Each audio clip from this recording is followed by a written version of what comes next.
पटापट लोणचं हा पण किसायला खूप वेळ लागतो। ह्याच्यामध्ये हळद आहे, म्हणजे जी नॉर्मल हळद आणि आंबे हळद दोन्ही कच्च्या हळदीच्या हिवाळ्यात मिळतात ती आहे।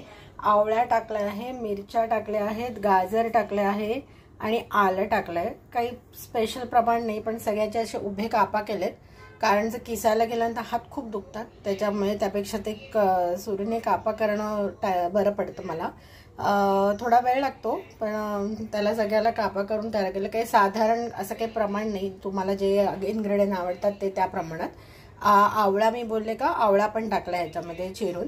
आणि त्याच्यानंतर केपराचा मसाला येतो लोणच्याचा, तो मसाला 3 चमचे टाकला या एवढ्या क्वांटिटीला। लाल तिखट टाकलं, मीठ टाकलं आणि 2 लिंबू पिळलेत आणि त्याला मस्त मिक्स केले आणि छान लागतं हे। नुसतं असंही खायला छान लागतं, म्हणजे मी ह्याच्यात तेल टाकेनच असं काही नाही, कारण हे हिवाळ्यामध्ये खायला खूप पौष्टिक असतं। तर हे आता मी चिनी मातीच्या भांड्यामध्ये, माझ्याकडे हे हळदीचं भांडं आहे, त्याच्यात हे हळदीचं लोणचं भरून ठेवणार आहे आणि जसं जेवताना खायला मस्त लागतं।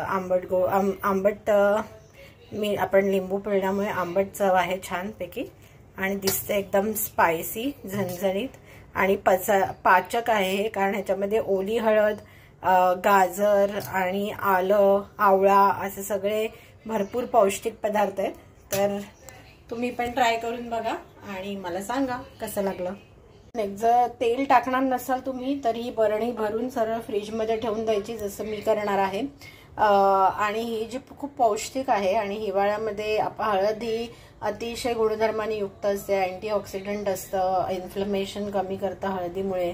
आणि आवळ्याचे तर सगळे यूज तर सगळ्यांनाच माहिती आहेत, गाजर पण आहे ह्याच्यामध्ये, मिरची पण टाकली आहे, त्यामुळे सगळे पौष्टिक पदार्थ आहेत आणि जेवणाबरोबर खायला मस्त वरण भात आणि हे झणझणीत असं तर तोंडी लावणं खूप छान लागतं। तर नक्की ट्राय करून बघा। अगेन तुम्हाला आमच्या रेसिपीज आवडत असेल तर लाईक, सबस्क्राईब आणि शेअर करायला विसरू नका। थँक्यू।